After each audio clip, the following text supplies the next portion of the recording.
Forgot I could talk to you, but you couldn't talk to me. Yeah. So Don is having problems hearing us, folks. So we're going to be working through those issues here real quick.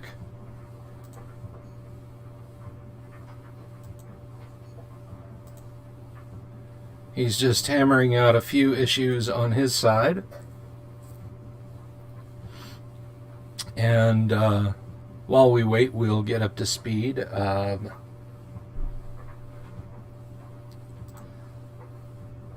I'll type him a message here.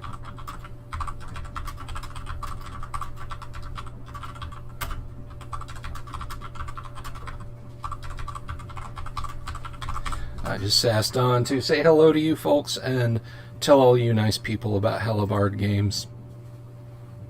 Hopefully he saw that pop up.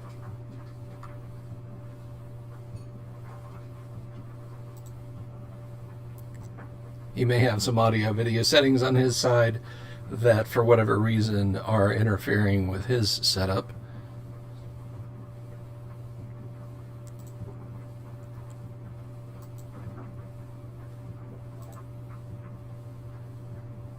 So I can tell you a little bit about my relationship with Don while we're waiting for him to finish his audio issues.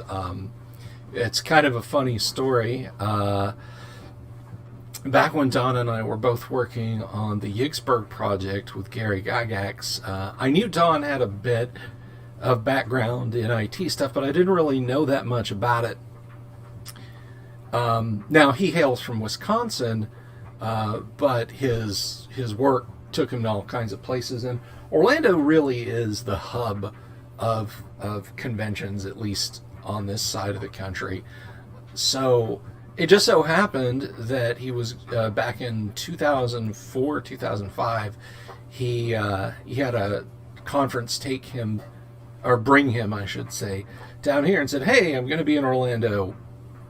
Why don't we meet up, have a beer, have lunch?" So we did that. I went out and I met him, and we must have chit-chatted for an hour, and our conversation kind of weaved in and out between role-playing games and information system stuff. And towards the end of this great lunch at the, I can't remember the hotel, I think it was the Peabody here in Orlando, but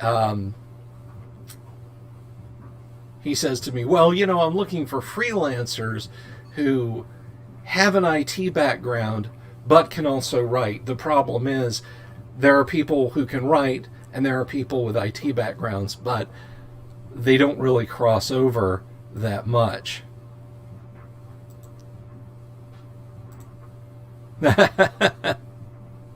So you can hear me now, Don? Yes. Okay.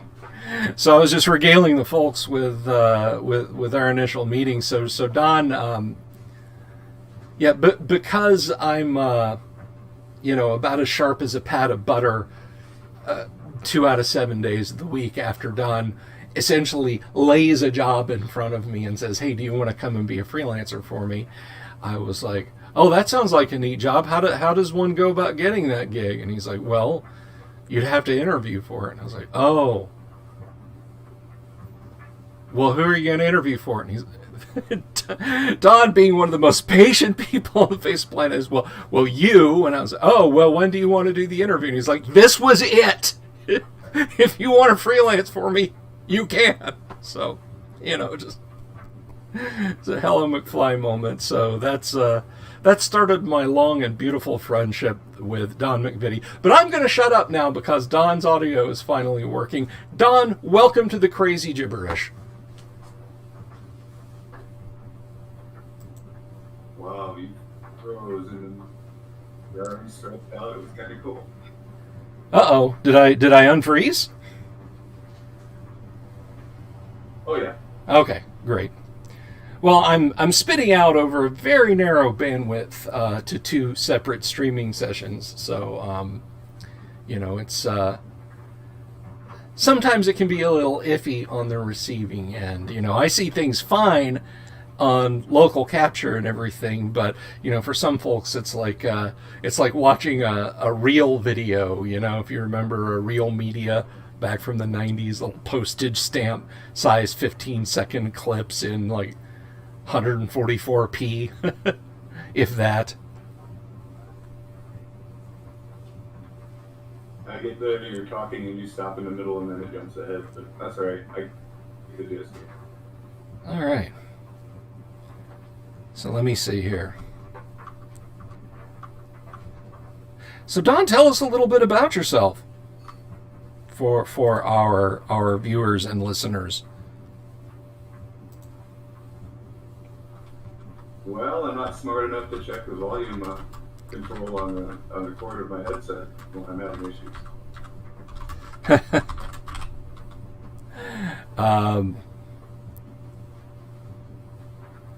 That's okay. We forgive you. I think we've reached that age where, as IT guys, I think we've earned the right to kind of mess things up a little bit and leave them messed up. So, yeah, I know. You know, one thing, like, I've never asked you, and this is kind of odd. I know how I wound up working for Gary. How did you wound up working for Gary? I pinged him. You just reached to him and was like, well, he was talking about Eggsburg, and I wrote to him and was like, that's a cool idea. So then I'll be back and said, talk to me in a week. I'll email you. So Gary said that to you. He said email him and he'd ping you back in a week. Yep.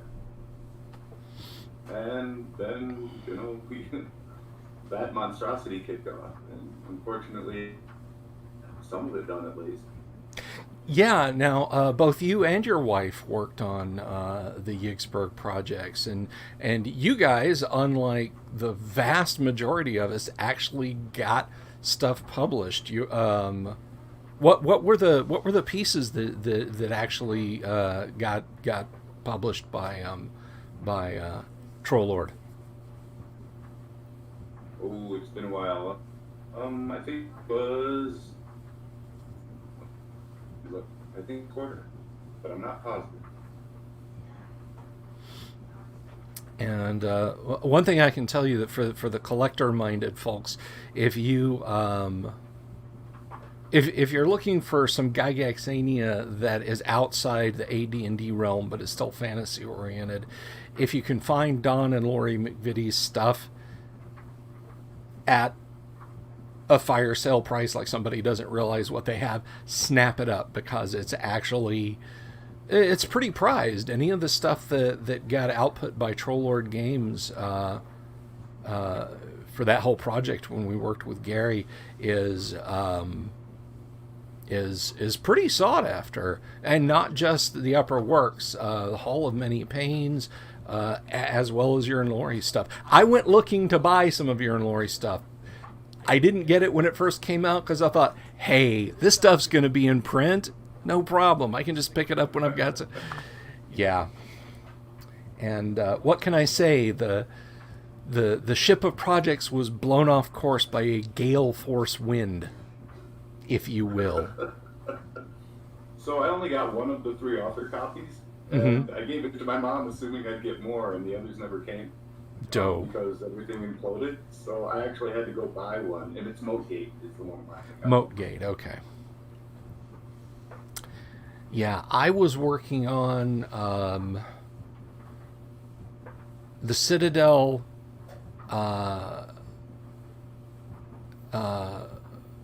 Rivertown, and one that I also had Rivergate and Newtown. That was the one I was working on, and they were very slummy areas, and I had a lot of fun designing those. Citadel was a little. I was a lot more on the leash with Citadel than I was, but I did get to put some fun stuff in there. What are some recollections you have of working with Gary and saying, hey, I want to put this in there, and tweaking and massaging things to put in your projects? The big one I remember is that's the first time I used an alloy, and I was thrilled with it. I thought it fit really well into the module, and Gary didn't have any problem with it. Pretty much was like, put whatever you want within reason. Although we saw some of those flame wars where he was like, put down, no, that's not happening in Expert. Right. I won't step on you and tell it here, but I did not run afoul of Gary, but I came very, very, very close to screwing up my first draft. Well, I did screw up my first draft of the Citadel, but that's a story for another time. Because I was like, hell yeah, man! My design document is all of Gary's classic modules. But again, I'll save that story for another time. So yeah, you guys got stuff published out there now.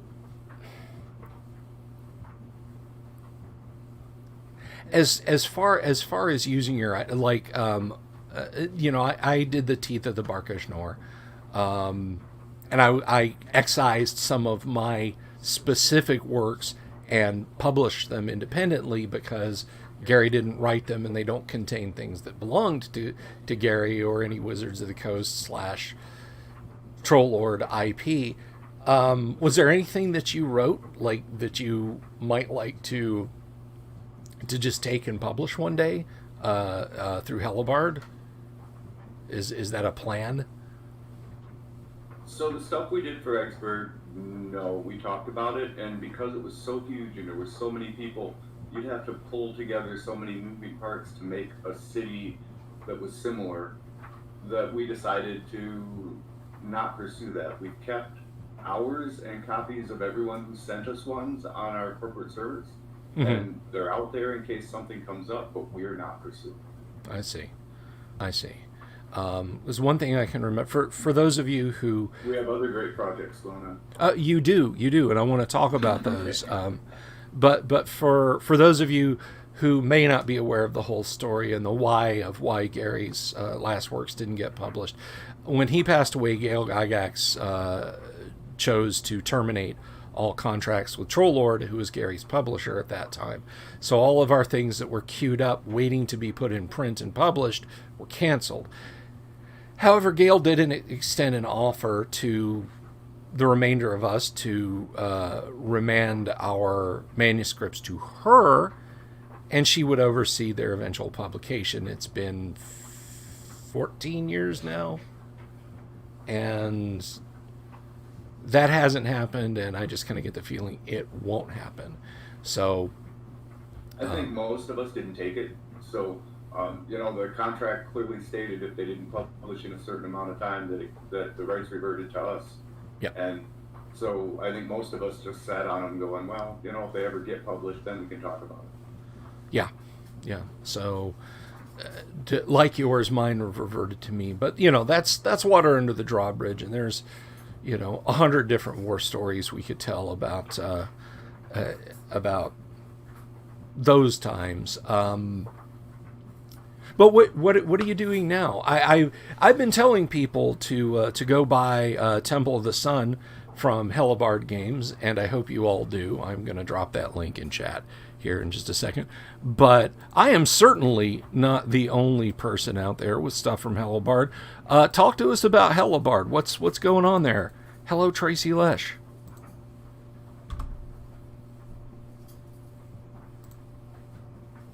Hey, Tracy. So Hellebarde has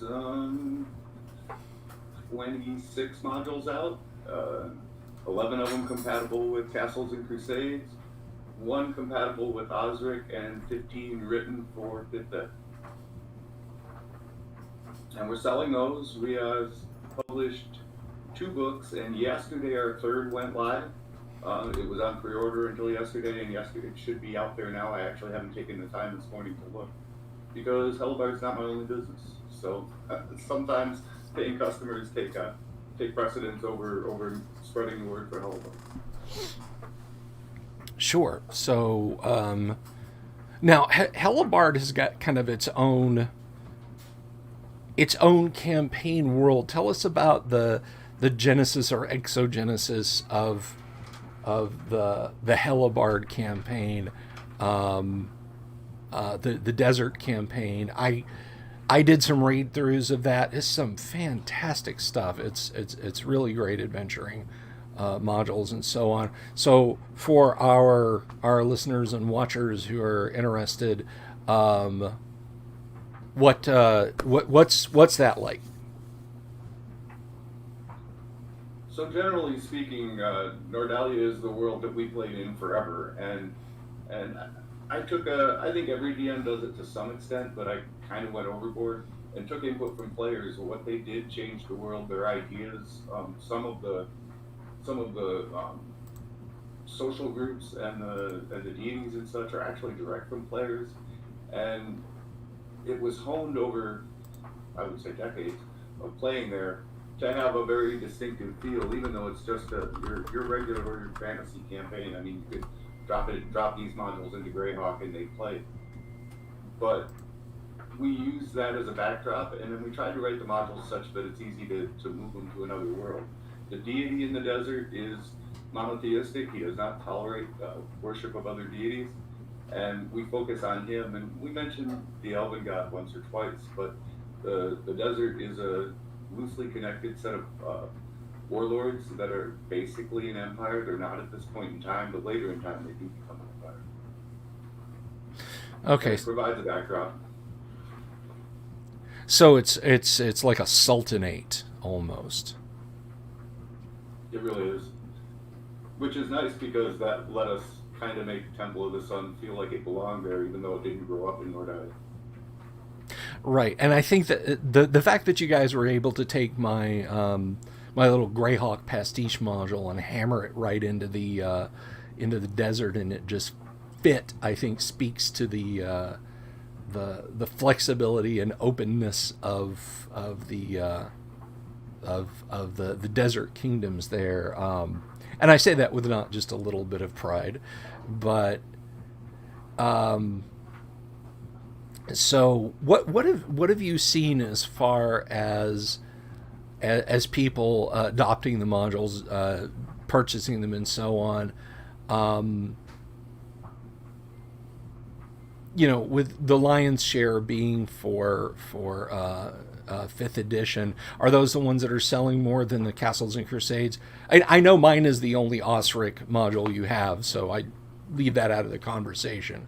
But what would you say the ratio is on people picking those up? Is it more the fifth stuff or the Castles and Crusades stuff? So if you break it down per module, oh, I just heard the delay beat start. If you break it down per module, it's about equal. There are more fifth ed modules, so we sell more of them. But if you average out per module, we sell about the same number of fifth ed as we do CNC. That's interesting. That is interesting. I'll be completely honest. I have not. And I mean, you tend to go where your likes and dislikes take you on the internet, and you get things can get a little echo chambery. But I have not seen a lot of buzz lately about Castles and Crusades. But as adaptable as it is, and as good as the Nordalia campaign setting is, just to my listeners, I really, really recommend you pick up those. Don and Lori are gifted writers. And even if you're like, look, I don't play Castles and Crusades, I don't know if I'm going to get into his campaign world, they can be fit places. All right. A good adventure module can be placed into any campaign. So do pick those up. If you're just doing 50, you might have a little bit of homework to do. It won't kill you, but... So our experience is that fifth ed, the market is flooded. So while the market is huge, the number of people who buy from third-party publishers is way down. Whereas with Castles and Crusades, it's a small dedicated group that wants to get everything they can for the product, which is why we're seeing about equal numbers. That makes sense. That makes sense. Would you say for fifth ed, just from a business standpoint, are we at the same terrible shovelware level that we were with D20 back in like 2004, 2005, kind of preceding the fourth ed period, when it's like everybody was doing a D20 everything? In my opinion, it's worse because we still have a bunch of D20 stuff and we have Fifth Ed on top of it. And yeah, you like everybody else probably receives humble bundle offers. You know, I've got Yeah. 100 modules on disk that I've not read yet. To go out and actually seek out a module and buy it, someone better give a darn good recommendation for me to do that. Yeah, yeah, and I'm gonna be honest. I mean, I have stuff made by friends that I meld into my own long running World of Greyhawk campaign now 7 years. Well, it feels long running to me anyway, but and I've got the classic TSR modules. I don't want to be cruel to anybody out there who's thinking of publishing their own stuff, but I mean, like you, I'm really full at this point of stuff from and that's just I'm just talking about like Osric and the occasional Castles and Crusades thing or Swords and Wizardry thing that I pick up. That's without even dawdling into hey Simule, without even dawdling into fifth edition. So you're saying you're saying the 5e glut is worse now. One interesting thing that I haven't seen, and maybe you have though, is it seems to me that back in the day, I can't believe I'm thinking of 2007, 2008 as back in the day, but that everybody was doing a D20 something. Like, if they had an RPG, it got a D20 version. If they had an extant RPG, it got a D20 version. If they were going to make an RPG, they just made a D20. Do you see that same flood with 5e? Like people adapting the 5e system to other genres? I don't. What I see is people making 5e compatible versions of their modules and worlds. So like Troll Lord does 5e for all of their stuff now. Mm-hmm. Goodman Games does 5e for a big chunk. I can't say all for them because I don't follow them as closely. Frog God, 5e is one of the options they offer, and they've always Yes. done multi-platform, but 5e is by default one of the offers at this point. So I see everyone porting stuff, just not systems. Yeah, yeah. I wasn't sure, and thank you for the clarification. I wasn't sure if I was just missing something, like if there was some, hidden industry of fifth edition products that I wasn't seeing out there that were being produced. But I haven't looked at the OGL as it pertains to fifth edition. Or whatever they're calling it for fifth edition. I think with Ryan Dancy and Jonathan Tweet and Monty Cook, with that crowd not being in there anymore, the Wizards of the Coast will never again make the mistake of doing an OGL for a game system. I think they probably deeply regret opening the rule systems and allowing people just to do whatever, because a lot of efforts were put in making things better than D&D. Castles and Crusades, for example, Osric, Swords and Wizardry, all came out of that. So I don't know that there will be that much of an adoption of the rule systems to other things. What do you think? I don't think so, and I think people learned when third ed went away, a lot of those systems crashed with it. I mean, we lost some great role-playing games in that period of time, and I think that keeping them distinct allows them to compete in their own little vertical. So I'm, I'm happy to see them not do that, and I hope that they really do think that was a mistake. Even though I could argue either side of it. I mean, we certainly got a lot of gaming material in the third ed days. Oh yeah, oh yeah. I mean, I like I can remember it was a big hit around these parts because my wife is a fan of Robert Jordan's works. Was the D20 Wheel of Time, Yeah. for example. There was DreamPod 9. They did big robots back in the 90s and very early 2000s. Even they released a D20 mech game. But I felt early on in the D20 shovelware glut that there were a lot of people who might have had really good ideas, or there were people who had really poor ideas who were putting stuff out with D20 that in both cases were making a mistake. Yep. D20 did not make, and I want to hear your opinion on this. This is just my 2 cents, but I don't feel like D20 made bad game ideas good.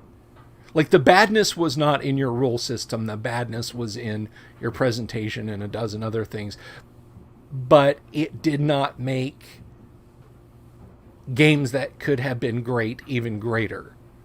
Like, I've put together this system and, it's been my dream to get this published and for people to adopt it. Well, crap, now I have to release it as D20 or else nobody will buy it. Your thoughts? So two opposite examples that I like to point to Mm-hmm. is Castles and Crusades, which Okay. is, I mean, they started with D20 and said, what if this was really the inheritor of 2E, and pared it down and then made it into its own game, and that's the example of it causing huge success. But the opposite side of the coin is 7th Sea. Oh my goodness, I loved first edition 7th Sea, and then they made everything D20, and I hated it. I mean, really hated it. Yeah, I it's interesting you mentioned that. I was never I never played 7th Sea. I can't say, whether I would have thought it was good or bad. But yeah, I think there was a lot of uniqueness that was sucked out of some good games by them going D20. I mean, for all its clunkiness, Star Wars from West End Games was a very quickly playing game. It was throw a handful of D6s, count your successes, move on. It's like when Han Solo is chasing a gaggle of stormtroopers down a Death Star corridor, almost said a dungeon corridor. But what is the Death Star but a giant planet-sized dungeon in space, right? You don't. Played the newest iteration. I have not played the newest iteration, no. Oh. But when he's zapping stormtroopers, you don't want to be going, oh, I hit that armor class. Oh, I missed that armor class. Okay, make a set, and it just... Yep. D20 Star Wars just seemed to bog down. I mean, even Chaosium got the illness and released a D20 Call of Cthulhu, which is... come on, guys. You had like... Yeah, but Cthulhu should be sucking brains in every universe, so I'm okay with that. Well, speaking as a man who loves the unexpurgated deities and demigods, I heartily agree with you. But if you're going to play Call of Cthulhu, play Call of Cthulhu. If you're going to play D&D, play D&D and put Cthulhu in it. But it's just... So my oldest child, who is old enough to have a master's degree and have finished working for NASA, so that kind of gives away my age, loved D20. It was his heart and soul. He started playing in 2E, and he went nuts with D20. And one day he called me up and said, "Dad, I quit." And I said, "What?" And he said, "We're playing a modern firearms game." I am running unarmed at the enemy. They're shooting me with AKs and landing RPGs on my head, and I'm not taking damage. I said, well, welcome to D20. And he's like, yeah, I finally get it. Yeah, yeah. Now I have kind of an embarrassing and slightly egotistical question. Is that the child who like knows me by my online handle of the Dungeon Delver and doesn't like me?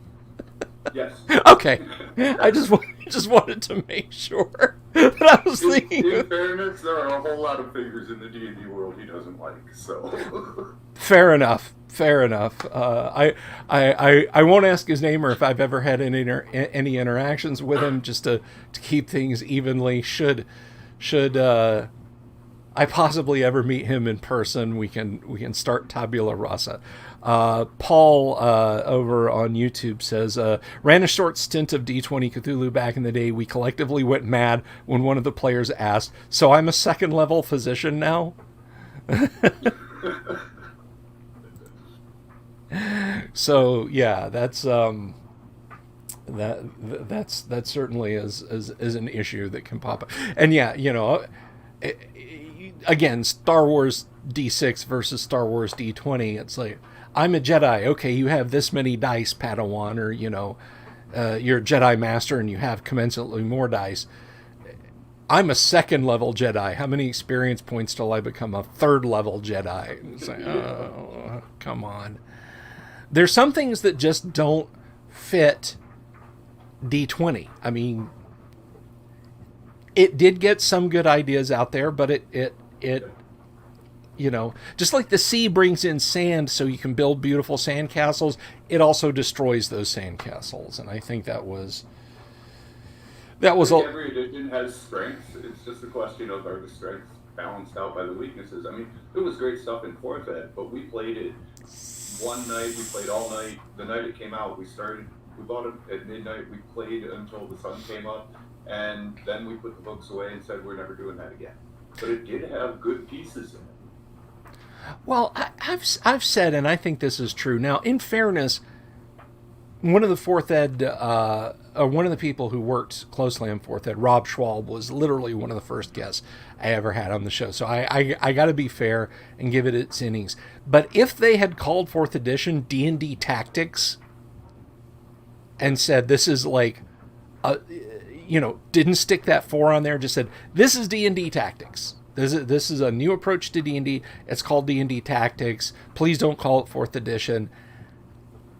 And people had approached it with that mindset, I think it would have been a lot more palatable to a lot of people, rather than saying, this is your D&D. This is the D&D that you get. There's no going back. Yeah.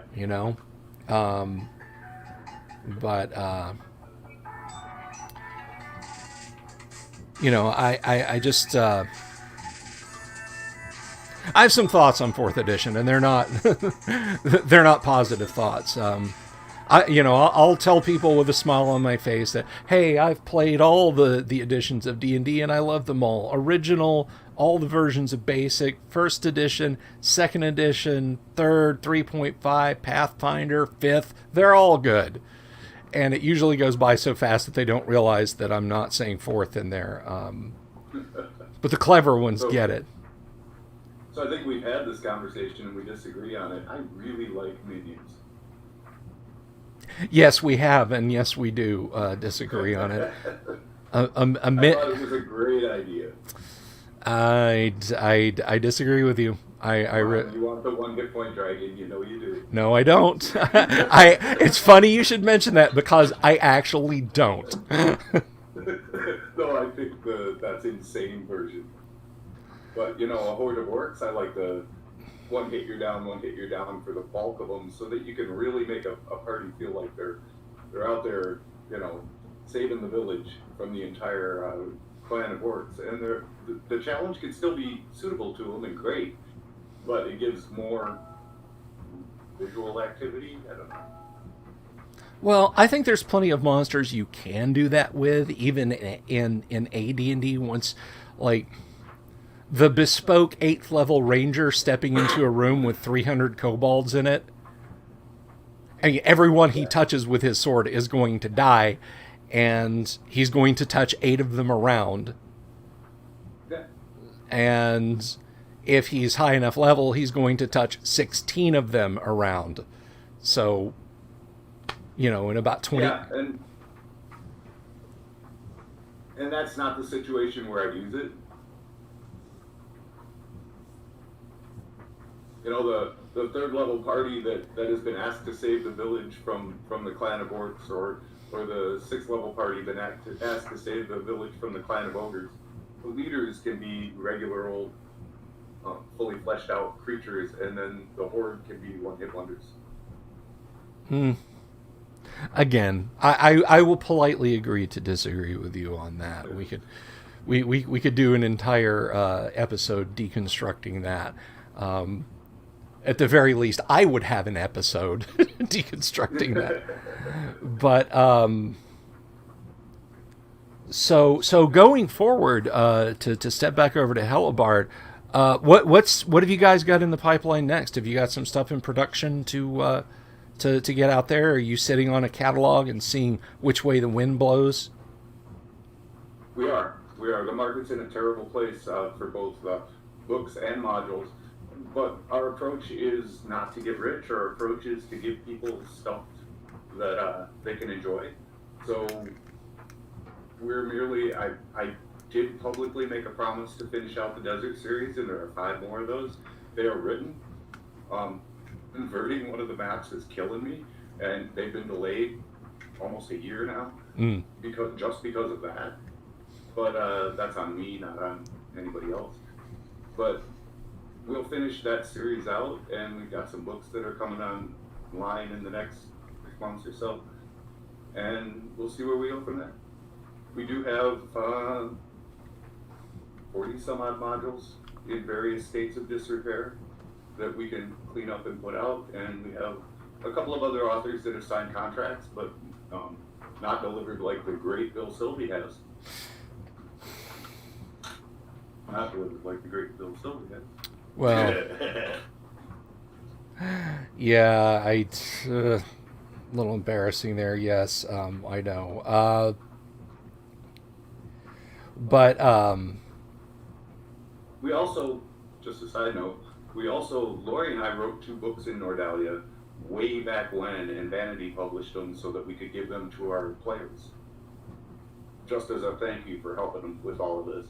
And we may pull those in and publish them through Hellebarde because they're good stories. We enjoy them. So it's something easy for us to do because we have the manuscripts on our servers. Well, I think you should. Just one man's opinion. I think you guys should do that. I'm always looking for a good read. So please do that. Let me know if you do that. And if you do, I'll announce it here on the site, on the stream rather. Check out L.A. McDonald's work. L.A. or L.E.? L.A. Okay. Initials. We've got 3 of their books published. 2 of them are actually set in Nordalia. Very cool. Very cool. I will definitely look at that. So going forward as an independent publisher, like I almost wish.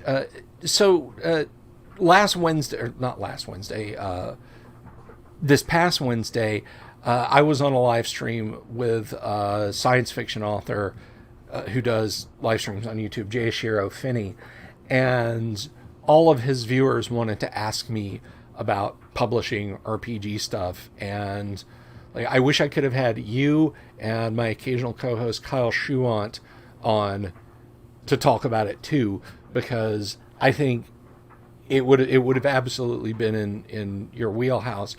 But going forward, so you're going to put together a publishers panel? I'll wait for the invite. All right. All right. But going forward, I mean, if I had a lot of people asking me questions about, where to start and so on and et cetera. Even with as soft of a market as there is, if you're somebody and you're just like, look, man, I got the greatest adventure since sliced bread. And by the way, fair listeners, you don't. I do. I'm kidding. where does a person start? What's the entry point as soft as the market is right now? Is it self-publishing? Are there should you approach a company? What should one do? I mean, obviously you're not going to send it to Wizards of the Coast.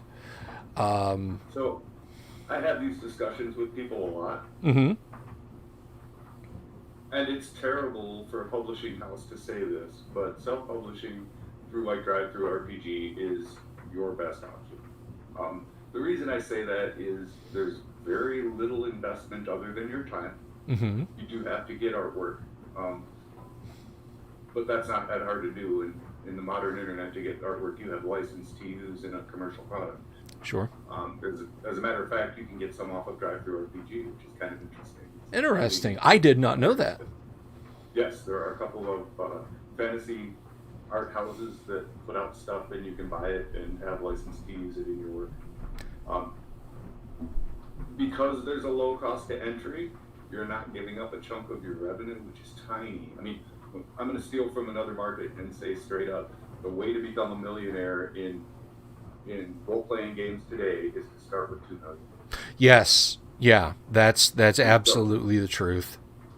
So start with, I'm not doing this for money, and then to get your story out, you just do it. A lot of people come to me, and I will talk to them, I will tell them what services we offer, and in the end, I end up back there almost every time. I'm happy when people want to work with us, and we do everything we can to help them, Mm-hmm. but that's where it is. Right on.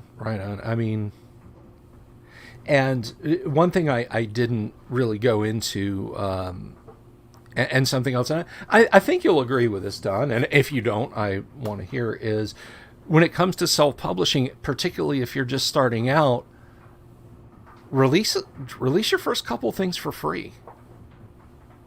You know, just see how people like your stuff and relate to what you've written. I mean, I wouldn't have gotten my gig with Gary. Like, I would not have been brave enough to approach Gary and say, yes, I have written fantasy adventures, if I couldn't have pointed him to my DD and WGH modules and say, here they is. And, you know, then he came back and was like, oh, yeah, this is good. So As much as we talk, I don't think I've ever told you this. You know what I did? what'd you did? I told him, you rejected me at 13, you're going to accept me now. Somewhere I have a rejection letter from Gary from when I was 13. Well, lucky you. At least you got a rejection letter. I sent a module and an introduction letter to TSR and never heard back from them. Probably at about the same time, because you and I are about the same age. So yeah, Gary didn't even see mine. But I you know, in a weird way, I want to know if it's even possible, but Paul told me that I believe it's Mike Carr who was at TSR, and if I've got this wrong, Paul, if you're watching this and I've got this wrong, please comment in and say so. But Mike Carr at TSR was responsible for opening all of the stuff we sent in as fans and looking through it. And, you know, my contention was, well, you know, my submission is probably a layer of mushy pulp in a landfill somewhere outside of Lake Geneva, Wisconsin. To which Paul said, it may not be, because they got a lot of submissions from a lot of fans, and they would pass them around the office with like, oh my God, look at this. And in a way that kind of makes me happy, because the point of a role-playing game or an adventure module is to provide entertainment when you get right down to it. And if it provided entertainment to the people at TSR, then it did its job. You know, mission accomplished. So I would really like to approach him because, again, Paul said that he still has some of them, and find out if he still got the monstrosity that I sent to TSR. So what now that just opens up a can of worms, though. What did you send, and what did the rejection letter say in general? It is sad but true that I was 13 and that was a long time ago. So what I sent, I don't remember. I do remember thinking that this will wow them. As we all did, as we all did. And it was, I didn't send a full module. I sent a synopsis and basically I did my research and figured out what's expected and sent them just that rather than hand them over the entire thing finished before they even talk to me. But I have what I think is the module I submitted. I actually have in my 13-year-old handwriting and maps and everything still, which just says I'm a pack rat. If the letter from Gary was short and sweet and doesn't suit our needs at this time, but keep trying, and signed Gary. That's nice. And I haven't seen it in forever, but I still have it somewhere. That's nice, man. Like I said, at least you heard back. I sent the whole thing, just packed it off to P.O. Box 756, Lake Geneva, Wisconsin. And if you grew up playing AD&D, you know that the P.O. Box 756, Lake Geneva, Wisconsin. I have to pause and think of what my youngest daughter's birthday is. But P.O. Box 756, Lake Geneva, Wisconsin is burned into the actual tissue of my brain. So you'd grab a module and just that right there. If you have any questions, please send a self-addressed stamped envelope to... Yep. Maybe that's why they didn't send it back. I didn't send a SAISY. Yeah, it could be. But,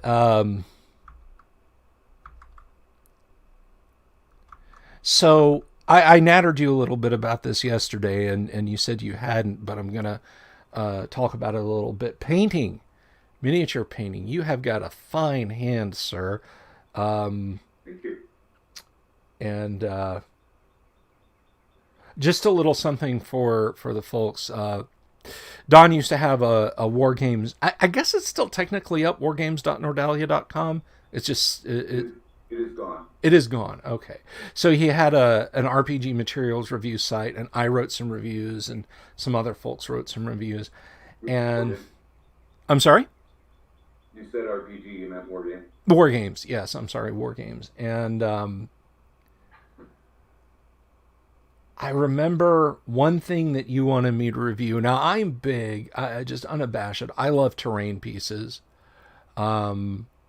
Dwarven Forge, 3D printed stuff. I love it all. But I got this box one day from a vendor that Don had sent to me. And it was a resin cast Egyptian themed tabletop terrain set for war games or for RPGs. But good Lord, this was like Millennium Falcon Expert Edition Lego set level complicated, or so it seemed to.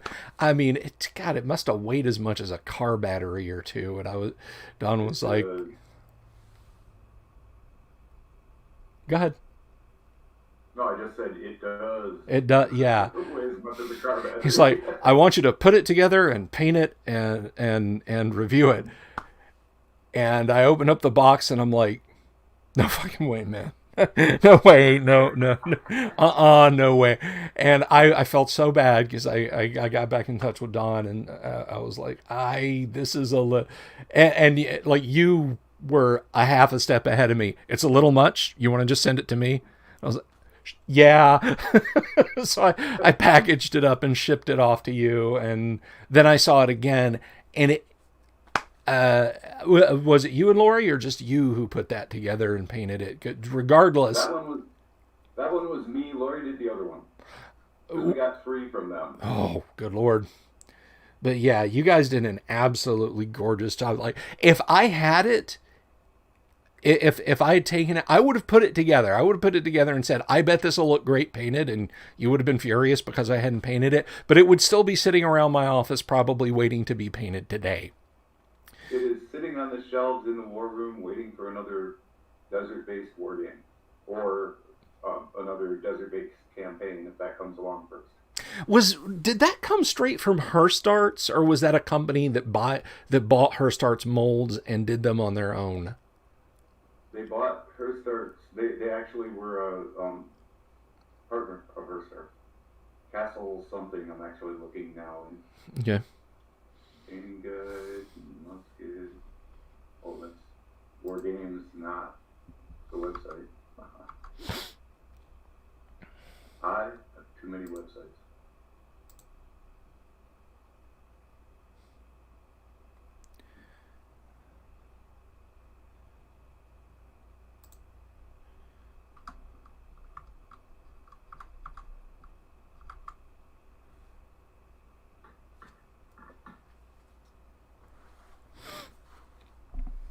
Go ahead though, don't wait for me. I'll let you know when I find it. Okay. All right.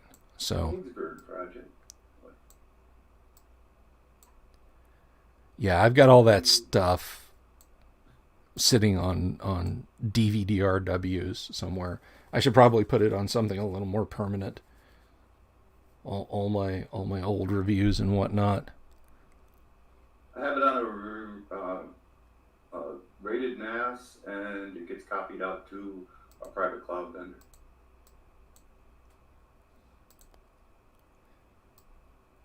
I remember the paper terrain stuff. That was great stuff too. I don't think I reviewed any paper terrain.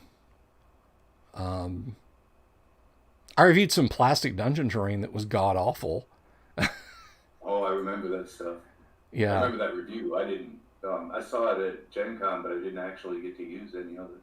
Yeah, bendy dungeon walls, and oh boy, they were not good. They were like if you found one of those capsule machines that you put a quarter in and turn it and get something out, like I would not be surprised if you could find one that has like 10 pieces of that and stuffed into a capsule. The bendy dungeon terrain was not good. I'll say the most surprising thing that I've ever reviewed was I did a review for Nordalia that was pre-painted metal miniatures. I was once a tabletop bigot, to the point of like, you know, I'm simply not going to use a miniature on my tabletop that is plastic, which is dumb. But what can I say? So I reached out to Holistic and E4M or EM4 miniatures, because they did pre-painted metal miniatures, and I was like, hey, I want to check those out. And I reviewed them for you. Holistic sent me like 50 or 60 pre-paint, like nicely pre-painted metal miniatures. These were not like, you know, we just had somebody like airbrush the base colors on them and then dipped them in ink to shade them. It's like, good Lord. And I still have and use those. I love those. I love those Holistic. Now EM4 only sent me one set of minis, and it was actually a very thinly veiled Fellowship of the Ring. You know, a dwarf, a wizard, a ranger, an elf, a halfling.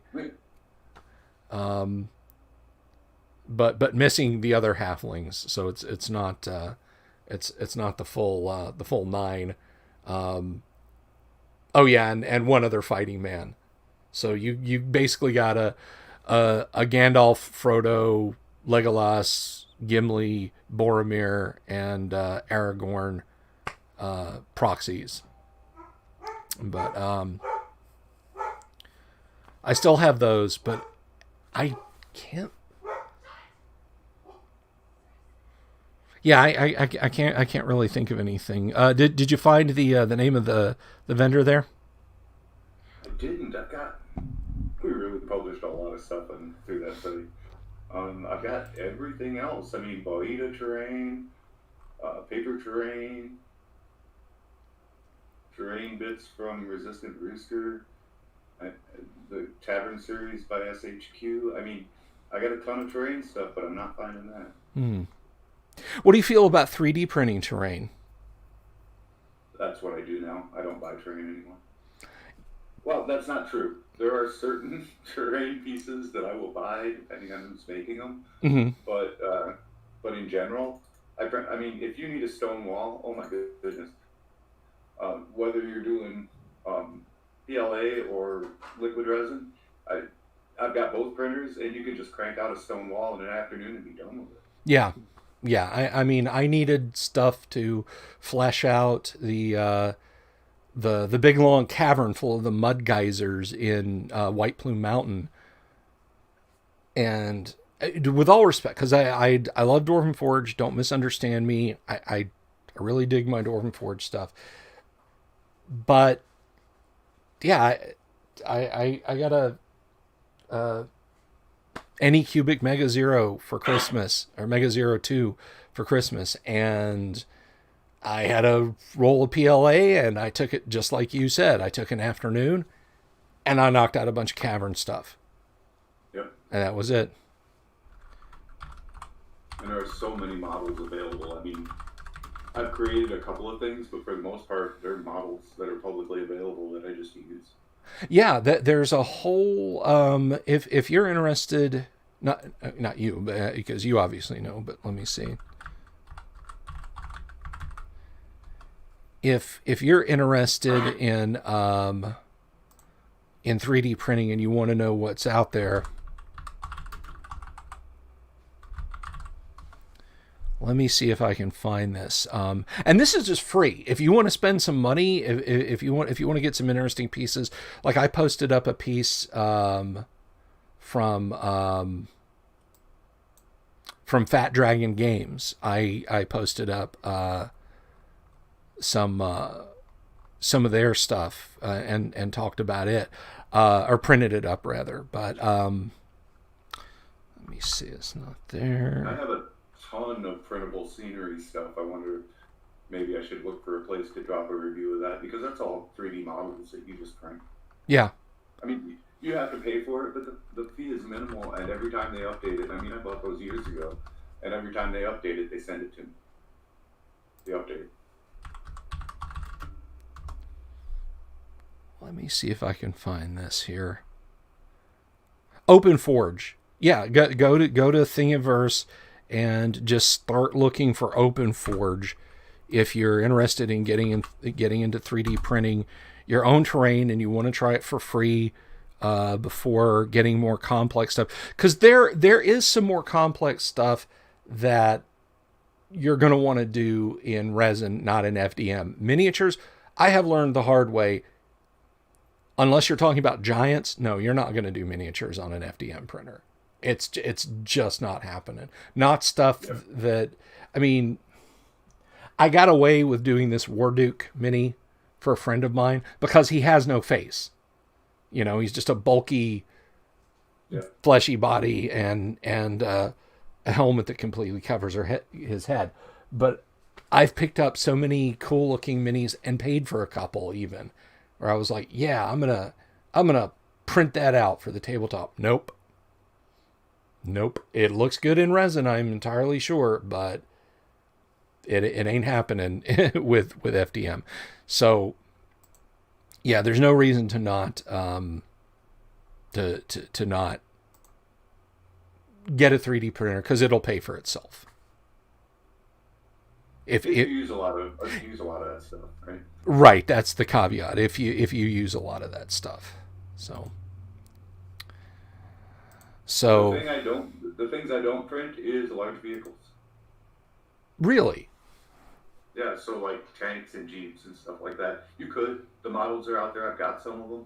hmm The models are overly complex because what they're modeling is overly complex, and they, if you do them in PLA, you end up with a bunch of lines you have to, take all the time to get off, the layer lines. hmm And if you do them in resin, you have to do them in tiny pieces because the resin printers, at least the one I have, is not that huge. yeah, I tend to not sweat that much. There's a few things that I want to print up for like Twilight 2000, sort of the one of the things I've been chasing for a long time is the the RDF LT. It was a light tank proposed by AAI in the mid 1980s to replace the Sheridan. Had like this weird automatic 76 millimeter gun on it, like it fired 76 millimeter shells, but like a machine gun and things like that. Well, the guys who designed Twilight 2000 thought it looked neat and that it maybe would get picked up by the military, and so they included it in Twilight 2000. Well, nobody makes a model kit of it. Yeah. It did not get picked up. No, but and part of that is because it was still in the design phase. So what exactly form it was going to take by the end of it is up to whenever you want to say that's the coolest looking thing. So, however, Hasbro bought the either bought or licensed or just copied the design and tweaked it a little bit, and the G.I. Joe Mauler tank was born. It looks different enough that you do have to adjust it if you want it to look like the one in the Twilight 2000 books, but it gives you a baseline to work with.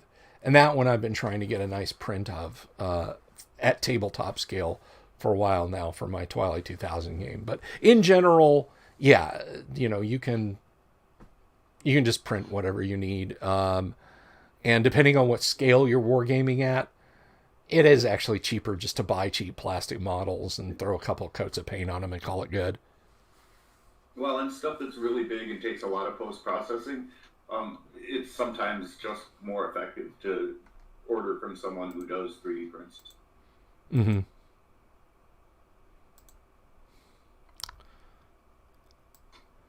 Now that's something I've never got into is buying a model or downloading a model and then sending it off to somebody to do a 3D print, which, given that I paid for some miniatures that I can't print yet because I haven't bought the 3D resin printer, I may end up doing that just to see how they look printed in resin before I decide to pull the trigger on a resin printer. But as I said before when I was talking to John Popson, my biggest issue with resin printers is ventilation. Hang on a sec. I'm going to let you soliloquize. Okay. I'll be right back. All right.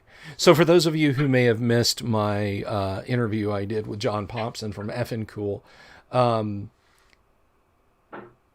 resin printer, an FDM printer, when you're using PLA, which is polylactic acid, to produce a mini like this.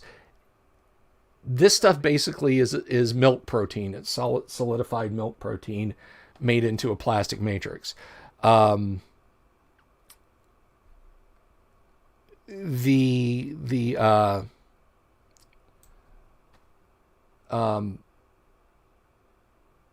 smell is like baking bread. It's literally, it's not bad at all. And it is very faint. Like you have to stand over the print. You're more likely to injure your nose by the hot end caroming into your face and branding you. But a resin printer produces toxic waste when it prints. And there are things you can do to mitigate the toxic waste that a resin printer produces. But one thing you just have to live with is the odor. You have to have good ventilation wherever you're doing resin prints. And here in the studio, I don't have that luxury. I'm not going to put a fume hood in here. I'm not going to set this place up like Walter and Jesse's outfit in Breaking Bad. So the only other option would be to put it in the outer garage, which is on the other side of the wall over here to my left, which you guys can't see. So I'm still on the bubble. But even after you're done, it produces toxic waste. You put a liter of resin through it and you end up with a half a liter of liquid toxic waste. I'm sorry. Yeah. Slurry is what I called it. Yeah.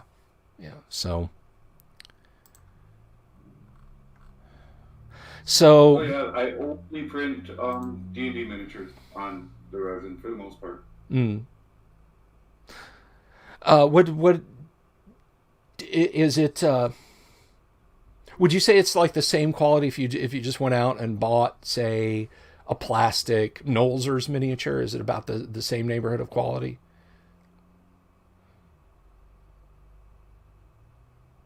So, I mean, it depends on the miniature, right? I Mm-hmm. mean, yeah, the detail is astounding with resin. So I would say, yeah, but because you control what you print, you end up with a generally a slightly better quality. And that comes down to the model, right? I mean, I'm very Sure. careful that I want to see each individual strand of hair on the model, even though I do 28 millimeter. Right. Right. I feel like the 3 foot rule applies to painting, but even the models that I've gotten with one or two exceptions, again, that War Duke is an example of an exception. Um, but by and large, it's just, and I have tried so many different settings. The closest I've gotten is with Fat Dragon Games put out a video on YouTube on how to tweak your printer settings to get a decent tabletop mini out of an FDM printer. Um, and big bulky guys, like I made the 5 or the 6, I can't remember, but anyway, I made the flesh golems for White Plume Mountain, and they're big, muscular, Hulk looking Frankenstein guys about that tall, Yeah. and they were just going to be there for a few sessions. It's not like somebody's going to pick one up and ooh and ah over them. So those were all right. But if I was trying to do, say, something to mimic the quality of this Grenadier mini, I, I, I just, there's no way. Not out of an Nope. FDM printer. Buy a casting kit. Yeah, yeah. Um, or go resin. But hell, the way technology goes, maybe somebody invents some new deposit method printer that can just run circles around a resin printer. I don't know. Resins came awful quick after um, PLA, right? I mean, it was like this is all the rage. Bam! No, that is. Yeah, it really did. It really did. And about the same time that my PLA printer was on sale, I saw resin printers hitting the same price point, but because of the international electronics shortage, prices of everything computer related is ticking back up. So now even cheap 3D printers are north of $150 again. So Yep. so I might have missed the window for a resin printer, but we'll have to see. So what's the gaming future like for you, Don? More publication, more playing, getting back to the brush, or what? All of the above? I was gonna say yes. Yes. So so we had 3 ongoing campaigns, and for a variety of reasons, we now have 0 ongoing campaigns. So we have a pickup game that happens every couple of weeks, but that's about it. So working on getting back to that. I haven't picked up a paintbrush in over a year. I don't. About the time I launched Halibard, I broke my foot, I remember. and navigating the stairs was tough. So that got me out of the habit of painting. Before that, I painted a little bit every night. Mm-hmm. So trying to get back to that. Um, Modules, we got a ton sitting around. I've got manuscripts in from McDonald, and like I said, the 2 books that Lori and I wrote that we want to get out. So always plenty to do, but you know, I think my next step is a brand new campaign for my players. It gets, and I'm sure every long-term GM with a dedicated group knows this. The Nordalians are loyal people. They love games in Nordalia, and they want to come back for more. So surprising them after some of them being with me, honestly, since high school. One of them, most of them haven't, but one has. Um, and one of the Nordalians being your wife, surprising these people is a challenge. So I'm going to sit down and come up with a campaign to make them smile and laugh and have a ball. Well, there you go. I think that should be the end goal of every DM, is to make your players smile and laugh and have a ball. You know, Yeah. we're there for each other, and particularly in these times we live in, man, we got to be there for each other. So, Yeah. so I could sit here probably until 5 o'clock Eastern time, just picking your brain about stuff. But I know you have work to do. I got honeydews to do. But let me ask you: will you come back? Will you do another live stream with us? Absolutely. Good, good. Anytime. It I've is. done No, go them ahead. with a bunch of other people. I've done them with a bunch of other people. It surprises me that you were not first. So anytime, just shout. Well, you were definitely on my list. You were definitely on my list, and it's always a lot of fun to have you. So do come back. I will absolutely natter you between now and then. Don is one of my. I'm going to call you next week, buddies. And then 7 months later, oh shit, I didn't call Don, or vice versa. I'm not taking the full blame for that. So, but yeah, we will. I definitely want you to come on again, and maybe we can have that round table with Jayashiro Finney about game design or something like that. That might be a lot of fun. At any rate, thank you so much for your time today. Thank you everybody who tuned in and listened. And I will be back on Monday with another Crazy Gibberish Live. Until then, peace, take care of yourselves, and be good to one another, because we're all we got.